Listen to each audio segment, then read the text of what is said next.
जय हिंद। मैं Mantu Kumar, GK GS practice set number 2। इसका पहला प्रश्न देखेंगे और जो भी इसका पीडीएफ होगा वह डिस्क्रिप्शन में टेलीग्राम का लिंक है, वहां आपको मिलेगा।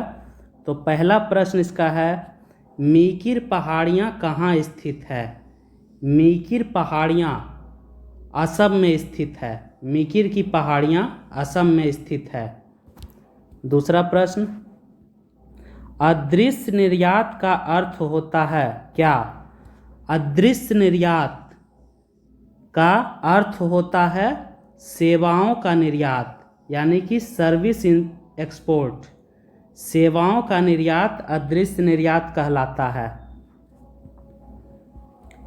अंतर्राष्ट्रीय मजदूर दिवस हर साल मनाया जाता है कब? अंतर्राष्ट्रीय मजदूर दिवस हर साल 1 मई को मनाया जाता है। 1 मई अंतर्राष्ट्रीय मजदूर दिवस। विज्ञान की शाखा ओनिरोलॉजी के अंतर्गत अध्ययन किया जाता है। ओनिरोलॉजी, ओनिरोलॉजी के अंतर्गत स्वप्नों का अध्ययन किया जाता है। विज्ञान की शाखा ओनिरोलॉजी के अंतर्गत स्वप्नों का अध्ययन किया जाता है। वस्तु की मात्रा बदलने पर अपरिवर्तित रहेगा, यानी कि वस्तु की मात्रा चाहे 2 किलो हो, 4 किलो हो, कितना भी हो, लेकिन उसमें क्या अपरिवर्तित रहेगा? वह है घनत्व, डेंसिटी। वस्तु की मात्रा बदलने पर घनत्व या डेंसिटी अपरिवर्तित रहता है। अगला प्रश्न, निम्न में से कौन सी रबी की फसल है? तो ध्यान देंगे यहाँ, कपास, मक्का एवं ज्वार, यह तीनों ही खरीफ की फसल है। कपास, मक्का एवं ज्वार, यह तीनों ही खरीफ की फसल है। तो प्रश्न के हिसाब से रबी की फसल सरसों हो जाएगा। सरसों रबी की फसल है। सरसों रबी की फसल है। पांडवानी एक प्रसिद्ध लोक नृत्य है। बहुत इंपॉर्टेंट प्रश्न है।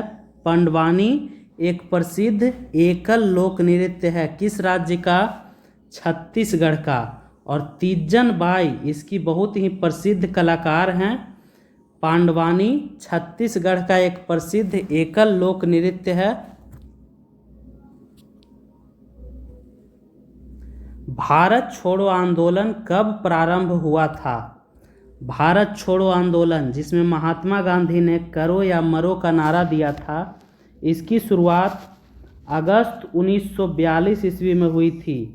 तो 8 अगस्त 1942 ईस्वी को भारत छोड़ो आंदोलन प्रारंभ हुआ था। कौन सा एंजाइम प्रोटीन को पेप्टाइड या पेप्टोन्स में परिवर्तित करता है? पेप्टाइड, कहीं प्रश्न में पेप्टाइड होगा, कहीं पेप्टोन्स होगा। तो कौन सा एंजाइम प्रोटीन को पेप्टाइड या पेप्टोन्स में परिवर्तित करता है?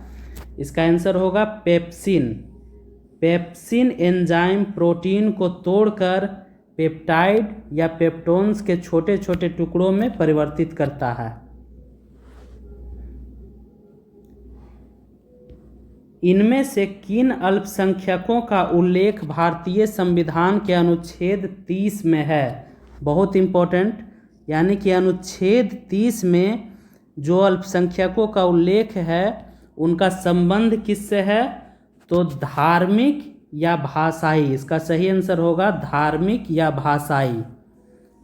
धर्म के आधार पर या भाषा के आधार पर जो भी अल्पसंख्यक हैं उनके बारे में उल्लेख अनुच्छेद 30 में दिया गया है। तो वीडियो अगर अच्छा लगे एक लाइक ज़रूर कर दें और जीके इंचार्ज यूट्यूब चैनल को सब्सक्राइब कर लें। धन्यवाद। जय हिंद।